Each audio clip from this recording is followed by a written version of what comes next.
पार्थाय प्रतिबोधितां भगवता नारायणेन स्वयं व्यासेन ग्रथितां पुराणमुनिनां मध्ये महाभारतम्।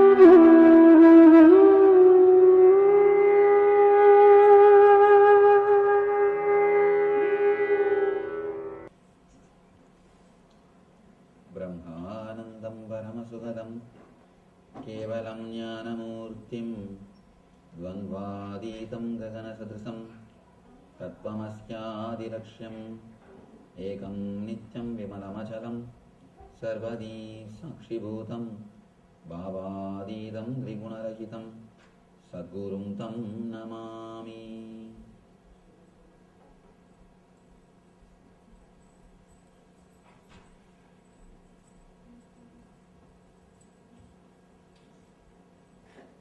पार्थाय प्रतिबोधितां भगवतां नारायणेन स्वयं व्यासेन ग्रथितां पुराणमुनिनां मध्ये महाभारतम् अद्वैतामृतवर्षिणीं भगवतीम् अष्टादशाध्यायिनीम् अम्ब त्वामनुसन्दधामि भगवद्गीते भवत्प्रेषिणीम्।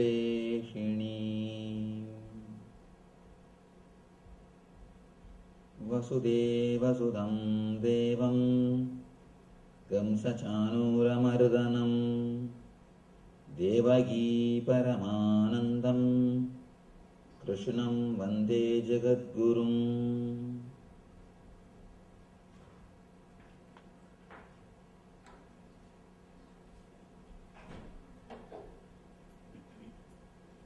I welcome you all with my love and respect.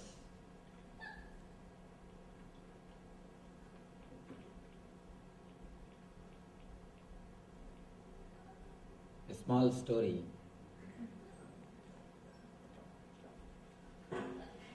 End of the year in a school,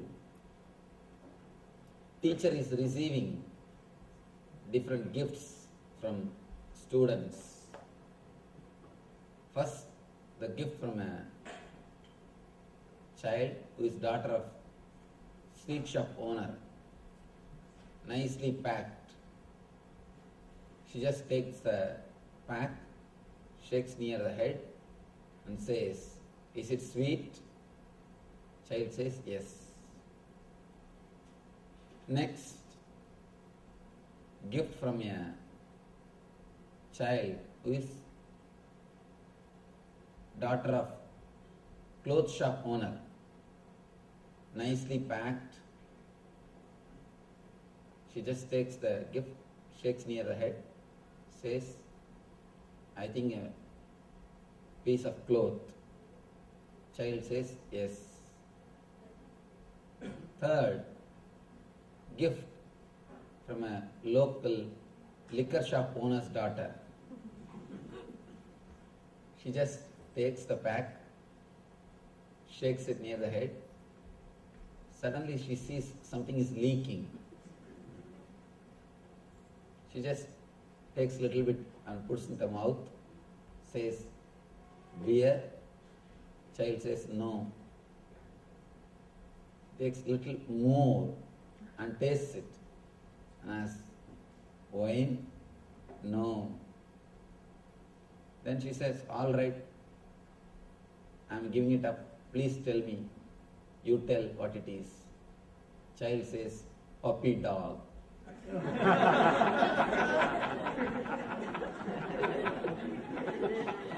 Please don't put it in your mouth unless you know for sure. Don't decide. At least these major decisions don't take by engrams or the engraved memories. When you take major decisions through these engraved memories, you always end up in this type of decisions. Just because it is from a liquor shop owner's daughter, she thought it is some bottle, some wine. Same way in your life,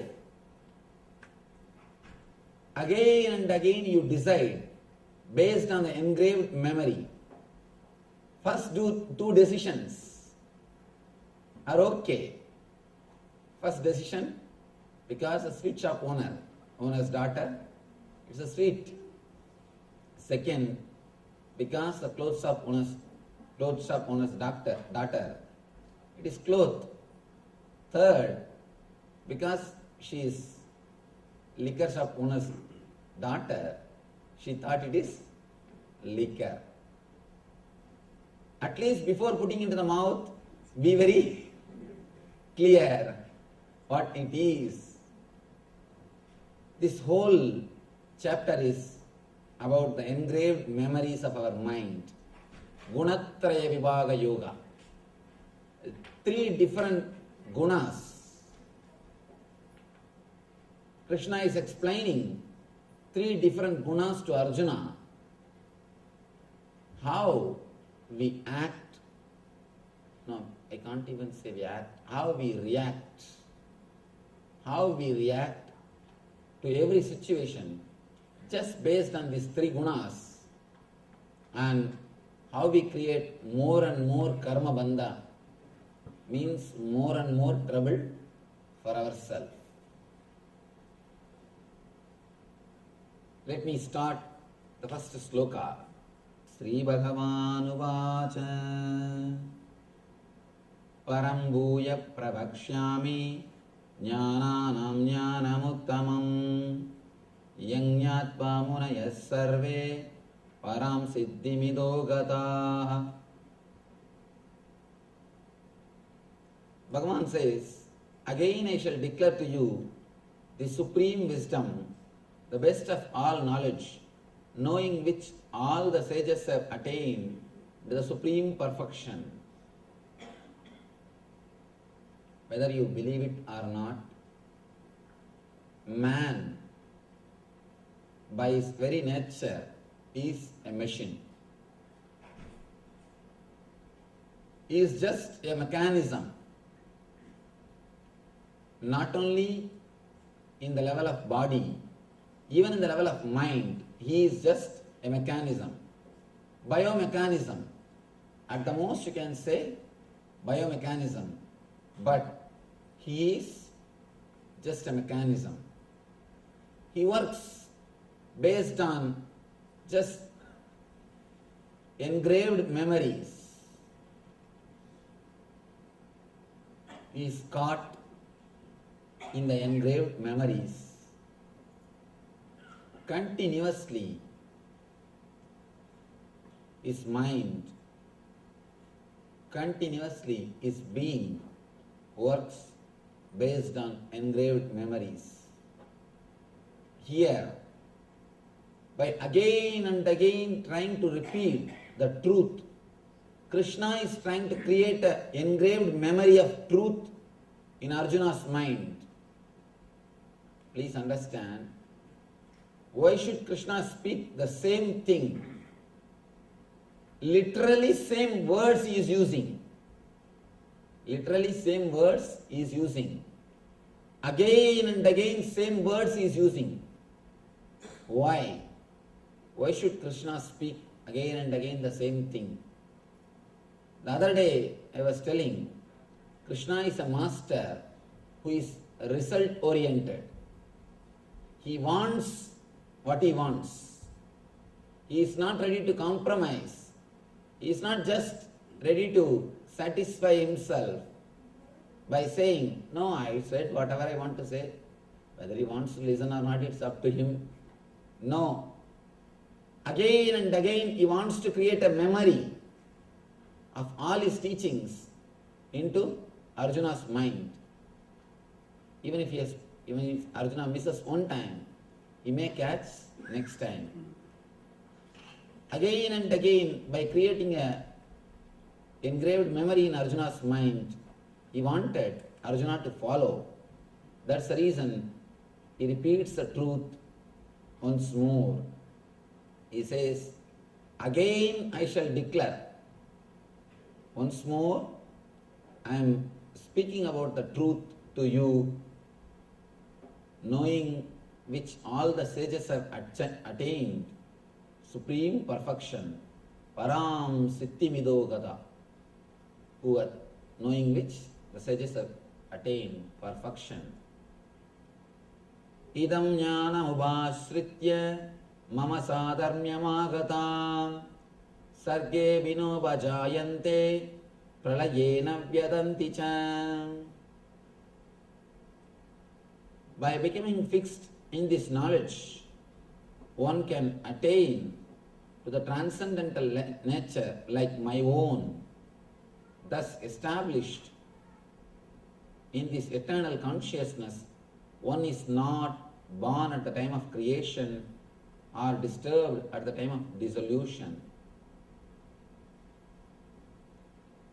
First time he says, you will reach the state in which I am staying. All these days he was telling, worship me, surrender unto me. Now he says, you will achieve the same state in which I am staying. And one can attain to the transcendental nature like my own. Itam jnanam upasritya mama sadharmya magata. The state in which I am staying, you can achieve that.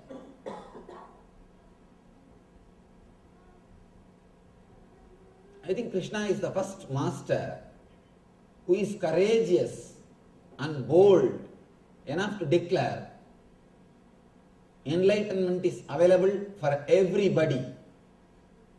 Anybody can achieve it.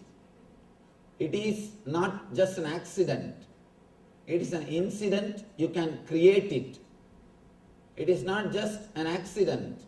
See, till Sri Krishna, all the Upanishads or Brahma Sutra, they all speak as if enlightenment is an accident. Some gets, nobody knows why they got it and why we can't get it, how to get it. No, nobody knows. All they know is some people are blessed. Suddenly God is sitting and seeing all the applications at some form. He says, all right, yes. And immediately the person gets the enlightenment. But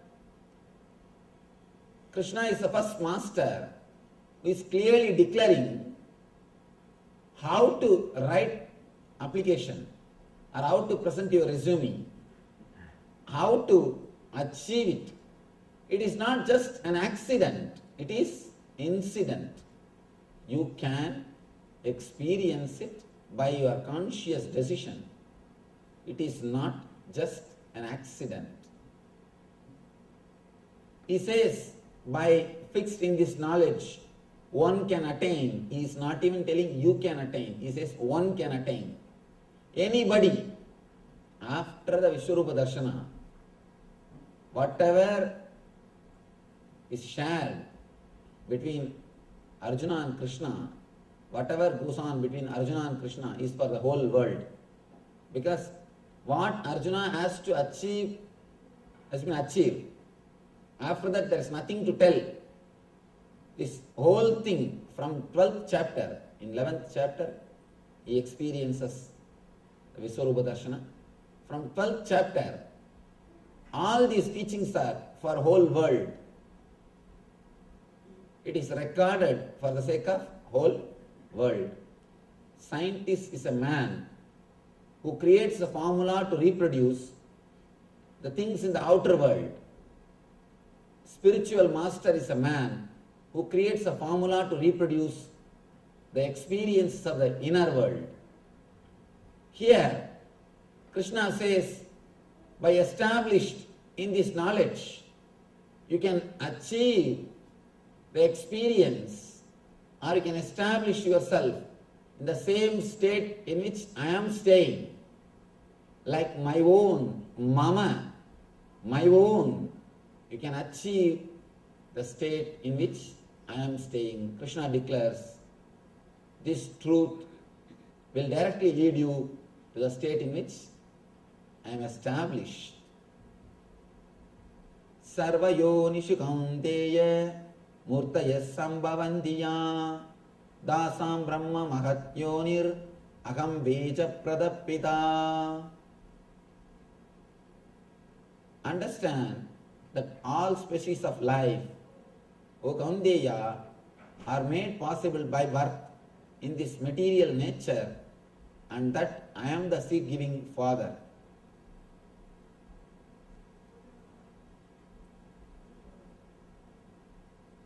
Here Krishna is trying to answer a philosophical question,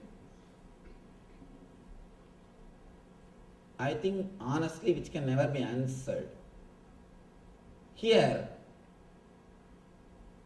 whomsoever tried to answer this philosophical question created one philosophy. Whoever tried to answer this question created a philosophy. Krishna is trying to answer this question. The question is how the whole universe is created. If everything is God, how the whole universe is created? How we are all born? Somebody asked me the other day. I think that question is out of frustration. Why we are given birth? First thing. Why should we take birth at all? Why this whole drama, taking birth, doing some meditation, then achieving enlightenment? Why this whole drama? For whose sake all this drama? If we have to end up all our karmas by working them out, why did we create karma first of all? What is the reason for the whole thing? Why the cycle again and again goes? Here, Krishna is trying to answer, please understand, but this answer is not ultimate truth. Here, he is just saying, please wait till the teachings are over. Usually, when you don't receive answer for your philosophical question, you will not enter into meditation. You will be stuck with that question. Again and again you will be thinking of that question. Again and again you will come back to that same question. Here, Arjuna is trying to again and again come back to that same question and get stuck. Krishna, for the sake of meditation, or just for the sake of giving understanding to him, he gives answer. See, it's like the other day I was telling the same example. There is a formula. X plus 2 is 4. In the beginning, the teacher will assume, let us assume x is equal to 2. Replace 2 in the place of x. Then 2 plus 2 is 4. Solution is, the formula is solved. The problem is solved. Then he says, because the problem is solved, now let us understand x is equal to 2. But till he comes to the conclusion, he has to assume the x is equal to 2. The moment he assumes x is equal to 2, if you start arguing, why should it be 2? Why not 3? Why don't you assume it as a 4? We can't solve the problem. Once you solve the problem, you know x is 2. You will understand logically. But before solving, when you start, you need to assume x is equal to 2. Some assumption has to be made so that you can proceed to solve the problem. Here, Krishna also makes a small assumption and proceeds, solves the problem. Once he solves the problem, naturally we can understand what is assumed is truth. What he assumed is not a lie. But when he started assuming, it is assumption. When he started the formula, when he started working out, it is assumption. Here he says the same thing. He gives one idea which is not ultimate truth, which is comparative reality, which is comparative truth. He says, I am the Father. I am the Father. Pita. I am the root cause. I am root for everything. But this word of Krishna can be understood only when you experience the consciousness of Krishna. But till you experience the consciousness of Krishna, it is just assumption. Here, even if it is assumption, it's okay. Proceed with this assumption into the next chapters, into the next slokas. Suddenly, when you see the result, you will understand whatever you assume is truth. Once the problem is solved, all the assumptions which you made is understood.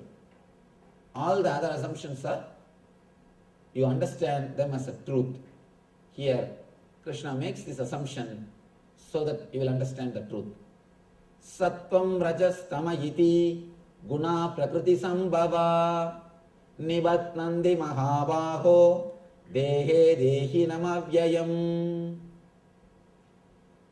Material nature consists of three modes: goodness, passion and ignorance. Once more I want to tell you, the translation is not complete because we don't have the word for sattva, rajas, tamas. These three words you can't translate. When the eternal living entity comes in contact with nature, O mighty armed Arjuna, he becomes conditioned by these modes.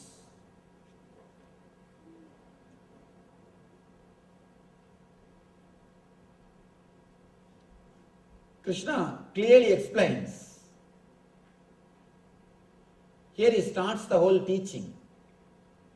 He explains clearly how we are caught in three different mental setups. How we work through three different engraved memories. One is sattva, another one is rajas, third one is tamas.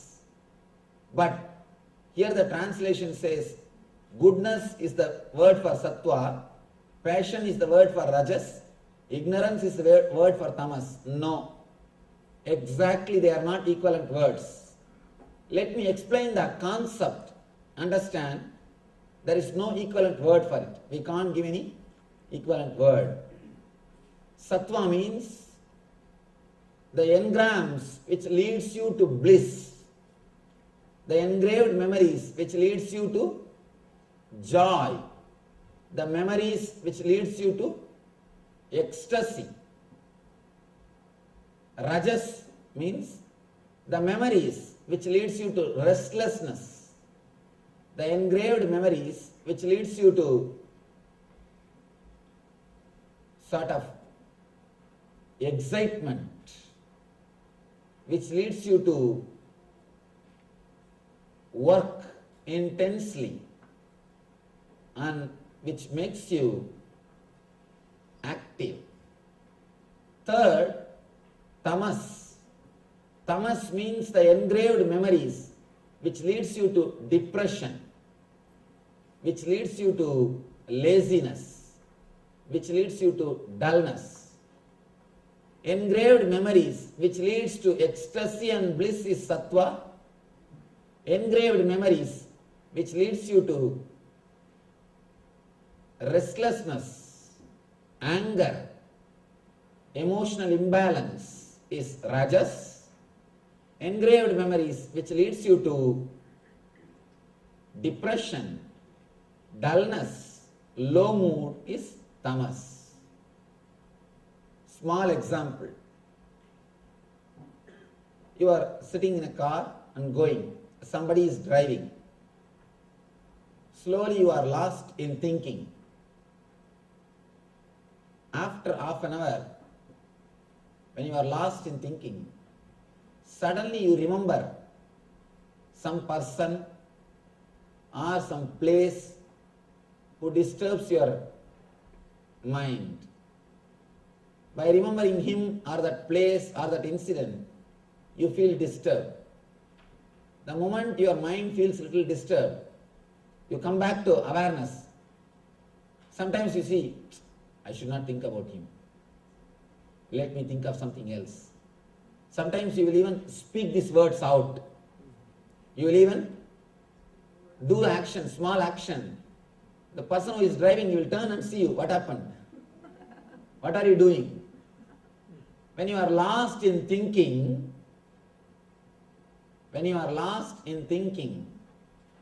some memories comes up which makes you feel depressed or dull, disturbed, and suddenly you come back to awareness and you say, what am I thinking? And sometimes you even loudly say this, I should not think this. Hey Devada, you say, oh God, what am I thinking? What am I thinking? I should think of something else. All right, let me think of something else. Your hands move. Suddenly you express some words which is not directly related to the outer incident. And the person who is driving asks what you are thinking, what you remembered. Suddenly you are mumbling some words. Suddenly you are talking something. So be very clear. The engram which automatically comes up, the engraved memory which automatically comes up. In Sanskrit we have a beautiful word, samskara, which automatically comes up and which leads you to depression or negative mood. This is called tamas. Sometime, suddenly some thought comes up in your mind. You think, I will not leave that fellow. I'll see that he learns a lesson.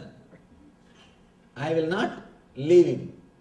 You are sitting and thinking of something. Suddenly your hand moves. I will not leave that fellow. I'll take him to task. I'll see that he learns a lesson. These engrams which makes you to do these things, which makes you active, anger, violent, these engrams are called rajas. And very rarely you get sattvic engrams. Because of that, I can't give any example. Sattvic engram is an engram which you don't get usually. You can think this way. Sattvic engram is a thing which we usually don't get. Usually, we are caught between rajas and tamas.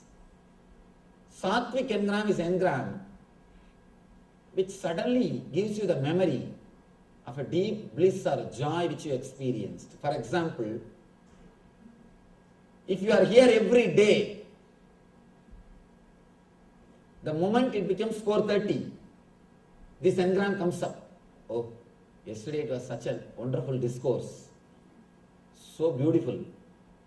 Such a nice meditation. I think today also I should go.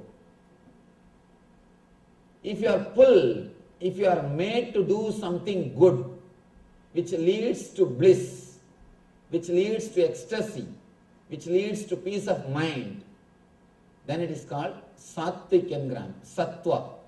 It is called engraved memories of Sattva. For example, you go to Himalayas. For a few days, you experience such wonderful joy and peace.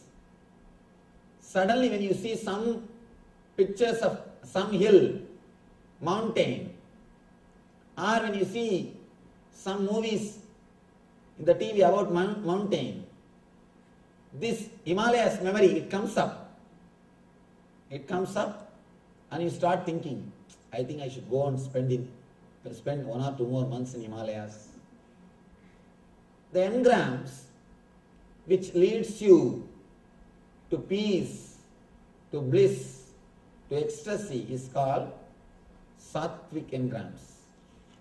These are the 3 different types of engraved memory, samskaras, which rules your whole life.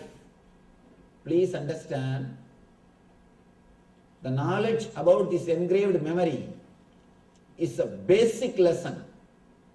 Anybody who wants to live, he should know this science. It's like a owner's manual for a person who has got mind.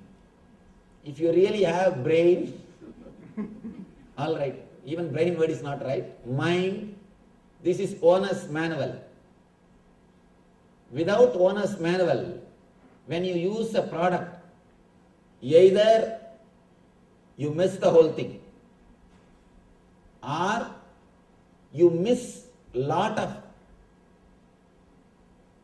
things which is available in that product. There are so many things which you can do with computer. There are hundreds of things which you can do with a calculator which you don't know. You use that calculator just for basic few purposes. Plus, minus, only for few purposes you use. And you don't use the calculator for so many different things for which it can be used. Same way, when you don't know this owner's manual for mind, Gunatraya Vibhaga Yoga, that's what Krishna calls understanding about the 3 different set of engraved memories, samskaras. When you don't understand about these 3, you miss the whole thing. Many times you miss the whole thing. Or you miss so many different things which can be done with that product.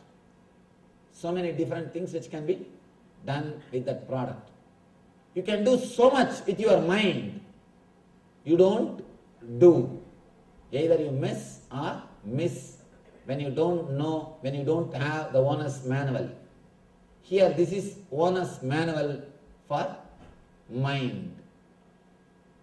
We may ask, why should we know about the samskaras? Really, what is the use? What way are they going to help us? First thing, samskaras are not dead memories. Again, we don't have an equivalent word for samskara in English. If you have to enjoy Shakespeare, you have to go to the original language. His language, not even today's English. You have to go to his language. Same way, if you have to understand the great truths, you must know at least a little bit of Sanskrit. Whenever I tell people, learn a little bit of Sanskrit, they think I am trying to spread Sanskrit language. I tell you, no. For spirituality, a little Sanskrit knowledge will really help you, because so many technical terms you can directly understand. Directly understand. The word samskara, let me give you the exact meaning or the idea expressed by that word samskara. Samskara is not engraved memory. The engraved memory which is alive and active, which has got power to pull you down and make you move, which will make you travel in that same path again and again, is called samskara. Usually the word memory is understood as a dead record. But samskara is not just dead record. Please be very clear. It is not just dead memory. It is not just like a computer memory where all the pictures and Word documents are stored. No. It has got power to pull you again automatically and to make you walk in the same path. It has got so much of power, automatically attracts you. It calls you and makes you travel in the same path. By you walking in that same path, the engraving gets little more deepened. The memory goes little more deep. It is a living memory. It is not dead memory. The more you travel on that memory, the more you live with that memory, more it becomes part of your being. It travels to your deeper level consciousness. Here, today, Krishna is trying to explain step by step how you are caught in these three levels of memories and how you are again and again pulled and pushed by these three memories. It's almost like having three wives. Now really, if you have one woman in your life, enlightenment is luxury. If you have two women in your life, enlightenment is option. If you have three women in your life, enlightenment is compulsory. You cannot live without enlightenment. You cannot live without enlightenment. The other day somebody asked me, how can Krishna have so many girlfriends? I tell you, that is the solid proof he is enlightened. With so many girlfriends he survived. That's the solid proof he is enlightened, no doubt. That is solid proof he is God. Only God can manage. Here, he gives you a clear understanding how to live with all these three, some engraved memories. And one more important thing you should understand, because these memories are living energies, they are not just dead, they are living energies. See, when they are living energies, they can do something bad as well as they can be put to use to do something good also. See, whenever somebody has got energy to do bad, you can always tap him in the right way and make him to do good things. I have seen in my life, in my experience I tell you, nobody else puts so much of effort and goes to the depth of meditation like prisoners. In prisons we conduct meditation programs. I have seen they go to such a depth, they are so involved, and compared to prisoners, outsiders just do the meditation as so, that's all.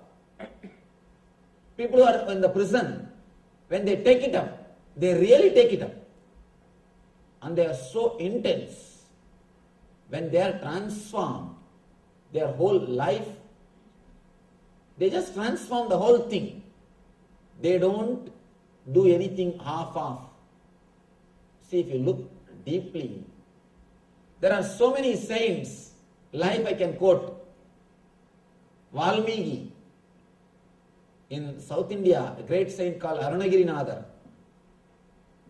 There are so many saints who were sinners, but the moment when the turning happened, when they took turn, when the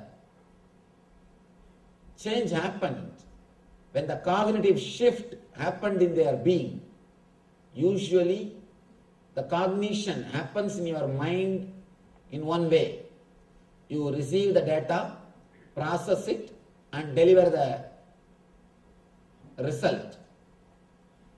Once the cognitive shift happens, you receive the data, process it, and go inside. As long as you are reacting, you are naturally working towards the depression.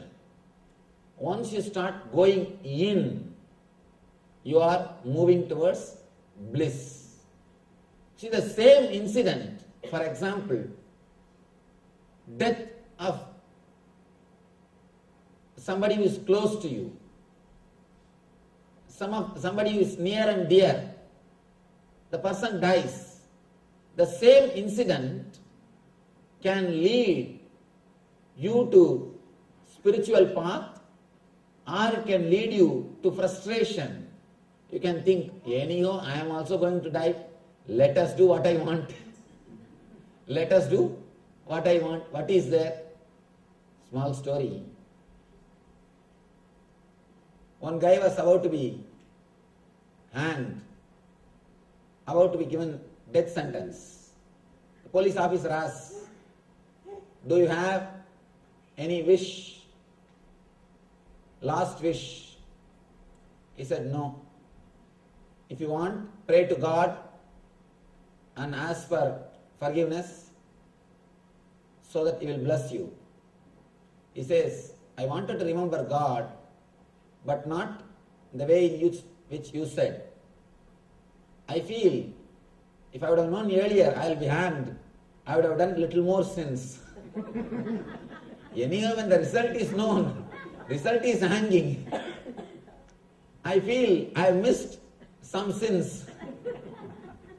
If at all I have to remember him, I will remember and ask him, why did you not tell me that I am going to have this punishment? Then I would have committed little more sins. Some people, when they see the death, when they understand the death is ultimate, they think, anyhow, death is ultimate. Let me decide and work towards divine, achieve God, realize Atman. One group. The other group, same incident, turns them. They think, anyhow we are going to die, let us live the way in which we wanted. One group of people, they take the path of meditation. The other group takes the path of the outer world. It is up to you which path you choose. Engrams are also living energy. You can choose. Through engrams, you can again and again suffer and torture yourself. Or you can make your whole life as a blissful experience. If you know the signs, how they happen in your being, how you can transform your being, you can take the help of these engraved memories to achieve the eternal consciousness, eternal bliss in your being. In your being. How these engrams, engraved memories, disturb your mind, and how you can transform your very being. He starts explaining. Tatra sattvam nirmalatvat prakasakamanāmayam sugasangena batnādi jnana sangena chanaka. Before entering into this sloka, I will try to present a small diagram through which we can understand how the engrams can affect your decision and how to come out of it. A small diagram I will try to present so that you will be able to understand the engram, the engraved memory deeply, clearly. I already gave the basic understanding about this diagram, but let me repeat it so that you will be able to connect with this samskara.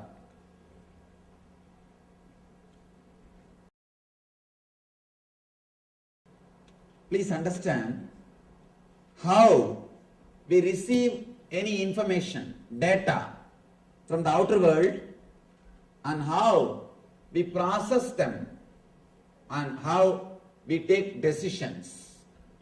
We come to conclusions.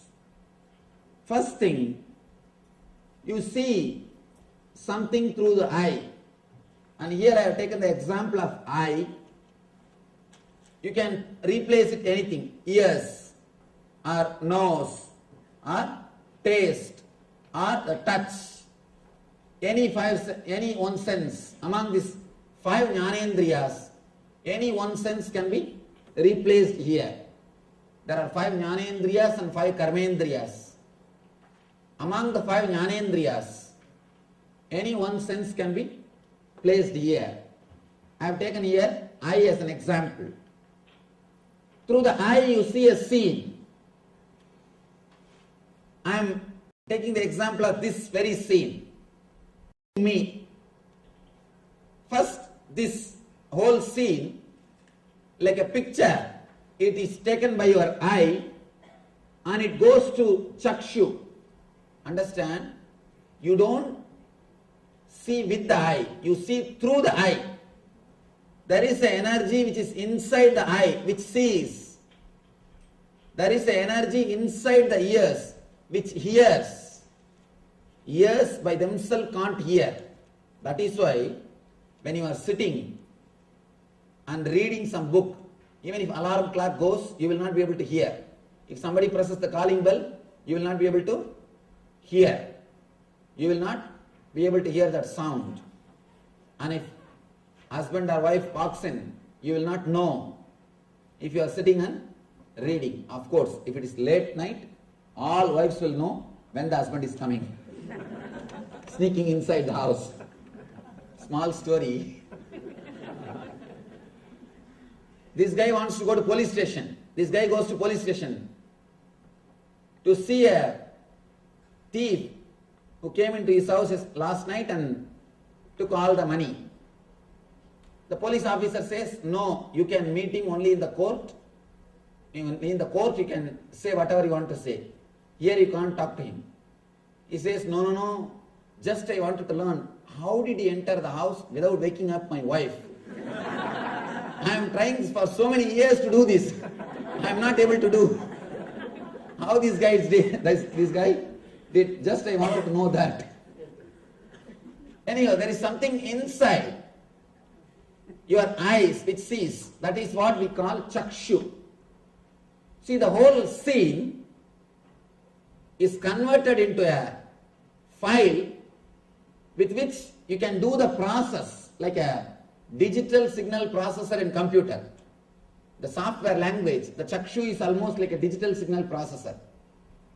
If you have to work on anything, whether it is a sound or a light or a photograph, first it has to be converted into a digital file.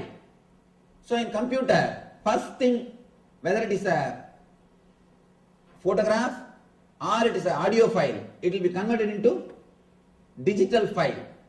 Same way, in your system, whatever you see or hear, the whole thing will be converted. Whole thing will be converted into a biosignal file. Just like a digital file, it will be converted. The conversion happens in this Chakshu area only. Then the file starts moving step by step. File goes to Chitta. Please understand, if you understand this one thing, the whole life can be transformed. You know where you are where you are reacting, how we are reacting, and how we make big decisions with our assumptions and suffer. Just like if you remember the first story, without thinking, just by imagining, maybe it must be some liquor, and you just put the finger in your mouth. How we do that mistakes, we can understand if you understand this one diagram. The file goes to Chitta.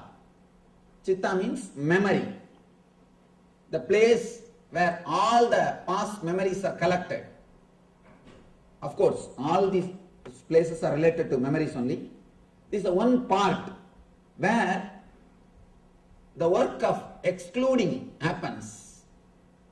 When the file reaches this place, the excluding process starts here. Na iti, na iti. This is not, this is not. Neti, neti happens in this area. Your Chitta starts telling, seeing this file. I am taking the example of this scene which you are seeing now. First you are seeing me. The whole scene is photographed and goes here. It becomes a biosignal file. The file is taken to Chitta. Chitta says, this is not a tree. This is not an animal. This is not a plant. This is not this. This is not that. That excluding process happens in this area. Then the file goes to the mind. Mind tries to identify. This is a human being. He is wearing saffron robe. He is standing in the stage. The identification process, iti, iti, this is it, this is it. That process happens in the mind. Here neti, neti, here iti, iti. This is not happens in Chitta. This is it. Identification happens in Manas. Then the whole file goes to Buddhi. Buddhi is the place where the whole trouble starts. And here the analysis starts. What way I am related to this file? What way I am related to this scene? What way I should respond to this scene?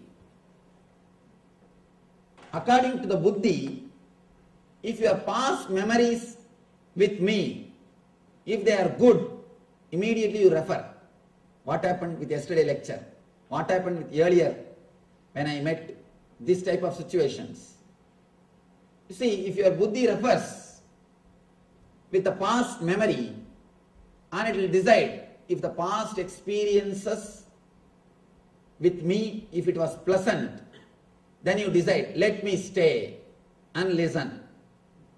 If the past experiences are not pleasant, if you felt boring, then you say, this is not the place for me, let me go. If you take like a straight decision, then it's okay. But the problem is, if you had some problem with some other person who was wearing this saffron robe, that engram will be there. You will not even bother who is this person. You will just bring that to your memory. No, with that Swami I suffered like this. With this Swami I suffered like that. You will just bring a generalized memory and you will decide based on your past collected samskaras. That is where you start making the trouble. You start creating trouble. When decisions are taken with a straight understanding, no problem. But most of the time, you collect and connect the engrams which are not directly related to each other. Which are not directly related to each other.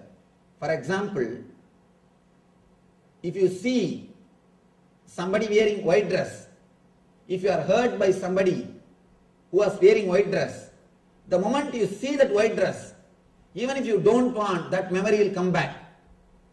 That memory will come back. For example, if you are abused or disrespected in a house or in a place, next time when you cross that place, when you go to that house, even if that person is not there, automatically the memory will come up and you will have that same feeling. You will have that same depressed mood. You will have that same low mood. The reason is you connect, you associate things with the place, with figures, with memories and put it in file. Man as such cannot work spontaneously. So he has to take some system, some method, some way to reduce his processing work. Naturally, he opts for some way of arrangement of his memories. So when you take some way of arranging memories, you miss the real life.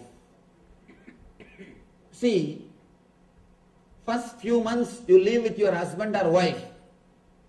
After 3-4 months, you make a clear idea about her or about him.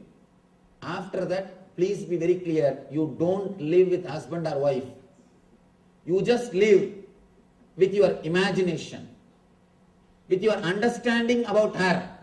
After that, whatever she does is wrong. Whatever he does is wrong. You come to a conclusion. If at all there is something right, you say, by mistake I think you did these things.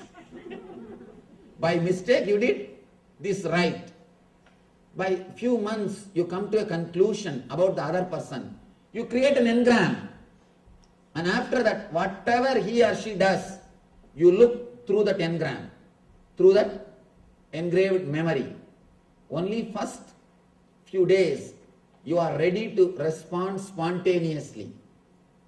You are ready to respond spontaneously. The problem is, even in the first few months, you already have memories of your friend's experiences. My friend is tortured.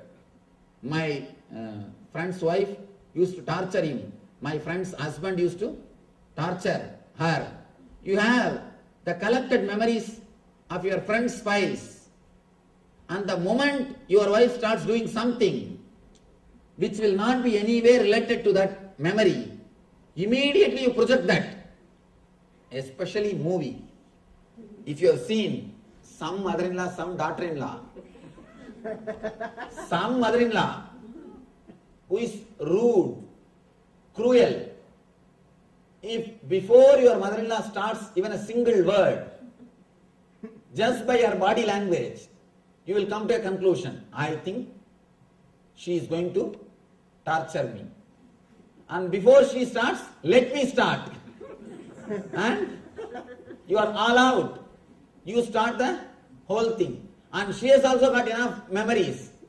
She also has got enough samskaras because she has also seen many movies. And she has got some reference where the daughter-in-law is torturing the mother-in-law. Then immediately she starts her drama. In person, a small story, a funeral procession of an old lady. As usual, slowly they are walking. Front they are carrying her body. Just behind, one man is holding 2 bulldogs. And behind, a big queue is walking behind him. Very slowly they are moving. The scene is, first they are carrying the old lady. Next, one guy is walking with 2 bulldogs. Third, a big queue is following him. An onlooker was curious. Why such big queue following this procession? She must be very famous. He goes near the person who is walking with a bulldog and asks, who is this person? He says, she is my mother-in-law. Then he asks, why you are carrying the dog? Is it our pets? No, no, no. They both bit her and killed her. Killed her. Yes. This guy says, can you give this dog for me? Just for 2 days? He turns, join the queue.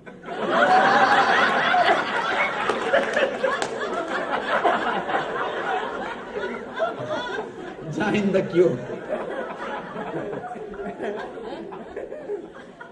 Our engraved memories. When you have collected memories, you never react spontaneously, you never act. All your decisions are clearly predestined. Please understand, again and again people ask me, Swamiji, our life, is it predestined or free will? Please understand, the more engrams you have, more your life is predestined. Because you will go only in the same route. The less engrams you have, your mind is, your life is, you will have more freedom. The number of samskaras will decide whether you will have free will or your life will be destined. For example,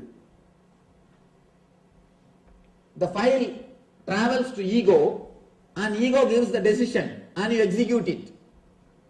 If there are more engrams, when the file travels every table, each engram is a table. Each engram puts the signature and writes his opinion. One engram, for example, the same example let us take. You seeing me and are you being here? One engram says, no, no, no, I had some Swami in my life. He was a blessing. He helped me so much. I think I should sit here. This engram signs, yes, we will sit here. The next engram, no, no, no, I read in newspaper, the Swamis do this, do that. There are enough of stuff which goes on, especially in India, abusing Swamis is a fashion. And especially South Indians. Abusing Swami is a fashion. So, all this fashion, lot of fashion things are there. So naturally you will say, no, no, no, all these memories are there. Should I sit? Or what should I do? Here this engram says, doubt. It signs. And the file goes next. No, no, no, yesterday I attended. Really what he is speaking makes sense. I think I should sit. This engram signs, yes. By the time file reaches here, the ego takes all the yes and all the no. And it comes to a conclusion. Whether it says yes or no, that's not a problem. But you already wasted so much of time and energy in this small decision. Already you wasted so much of time, so much of energy in this one simple decision. For example, if you are sitting in the office, morning around 9 o'clock, you don't have to do anything. Just sit and worry, get stressed out, you will have shoulder pain. If you are stressed out, worrying 15 minutes about something, you will have shoulder pain. How many of you experienced? Just 10-15 minutes, you will have shoulder pain. Nothing else needs to be done. Just simple worrying, simple decision making, you will have shoulder pain. Restlessness. The more the engrams, more you will be restless. The people with engrams can never sit in a relaxed way. Have you seen people continuously, they will be shaking the legs. Continuously they will be shaking the legs. The initial level they have to shake. After some time they will have Parkinson's, automatically it will shake, that's all. In the initial you have to shake with effort. After that, automatically it will shake. The stress, people with stress cannot sit quietly. So much of physical movement, so much of physical restlessness, because too many decisions are happening inside their unconscious. This space between the buddhi and ego is called unconscious.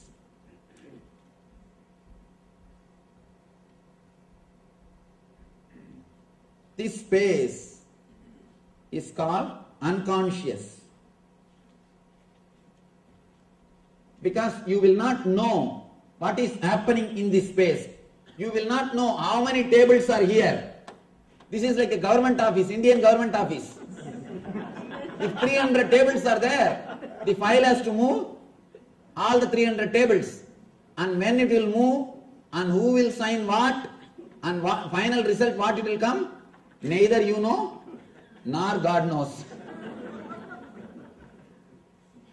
This is a conscious zone. This is like a honest office. I don't know what example to give. I don't think any examples are available. This is a clean, pure process, straightforward process. Here, there is no politics happens. A straightforward process. Here, all the politics starts. For example, according to the data collected and processed in this level, you know smoking is injurious to health.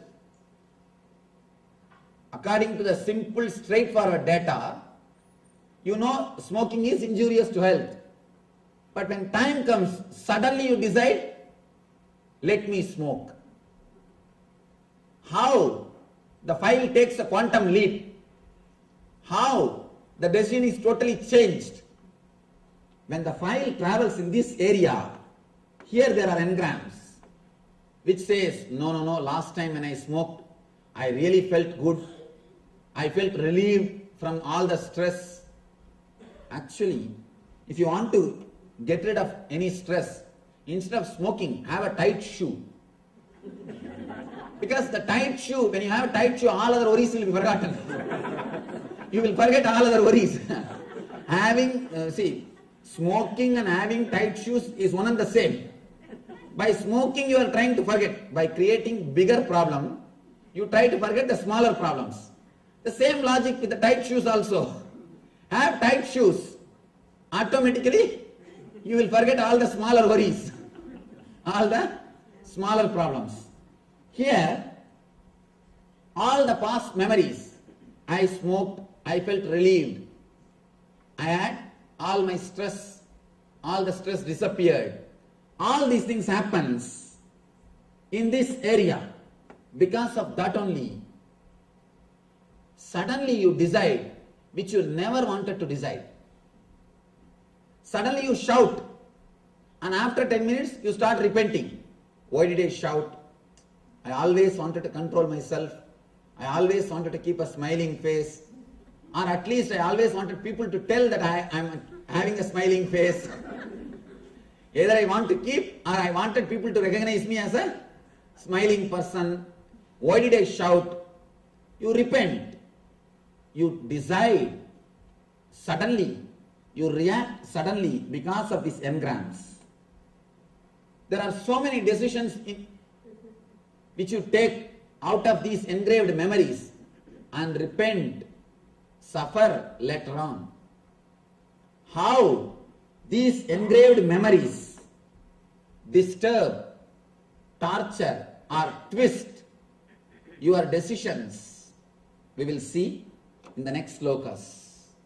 Krishna says how they straightaway affect your being, how you miss the reality, what is happening because of these engraved memories.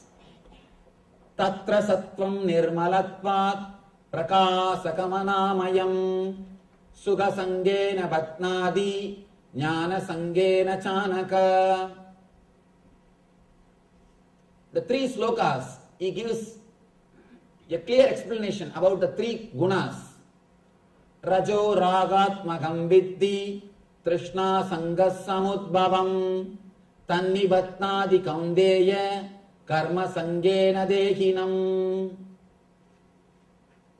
Tamastvana jnanajam viddhi mohanam sarvadehinam pramadalasya nidrabhi stannibatnadi bharata.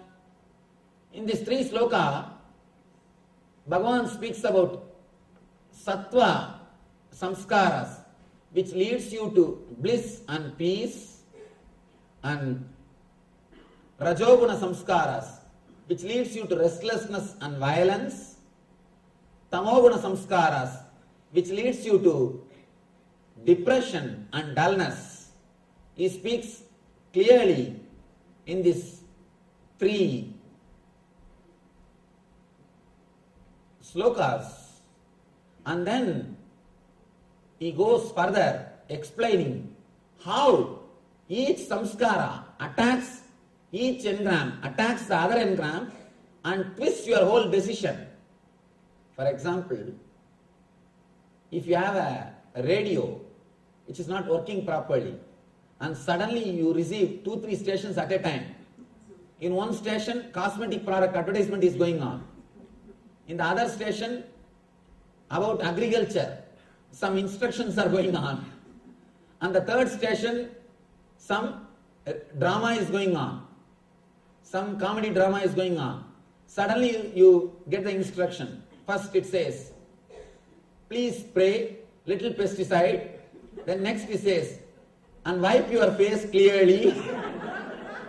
Third it says, I think you should brush your teeth properly. And fourth it says, yes, after that, put little more pesticide. And the next word says, yes, with your mouth wide open, you should allow this to happen. If all these instructions mix and match, if it comes and you try to execute it in your life, you will end up in difficulty. Same way, here are different engrams of sattva, rajas and tamas. You are trying to work with all the three, and all the three are crisscrossing each other. How they create hell in our life when they crisscross each other. Please understand, intelligent people collect arguments and pass judgment. Most of us collect arguments to support our judgment. Already the judgment is ready. To collect the judgment, we support arguments. Look into your life, how many times we did this. Of course, even to look into our life and see how many times we did this, we need intelligence. Two things. If you have power just out of arrogance, all right, even if I have done mistake, what is there? You will take it, you will just brush it aside. That's one attitude. Might is right. That's the first thing. Otherwise, you will suffer with guilt.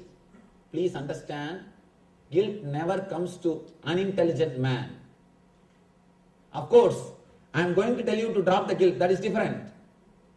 But guilt comes always only to an intelligent man who is really thinking of dharma. Only for him guilt comes. Person who is in instinct level, he will never have guilt. The person who is in the intellect level, he will have guilt. The person who is in the level of intuition, he will go beyond guilt. He will go beyond guilt. He will understand the truth as it is. Here, Krishna is speaking how to handle all these three properly and how to use all these three maximum. How to get the maximum out of all these three. Getting maximum out of all these three is really intelligent process. Small story. One small child swallowed a coin, quarter coin. They took him to doctor. Doctor tried so many ways. It did not come out. And nurse tried so many ways. It did not come out. nearby one friend was standing. He tried so many ways, it did not come out. The passerby, he saw this whole thing and said, "Sir, can I help?" They said, What can you do?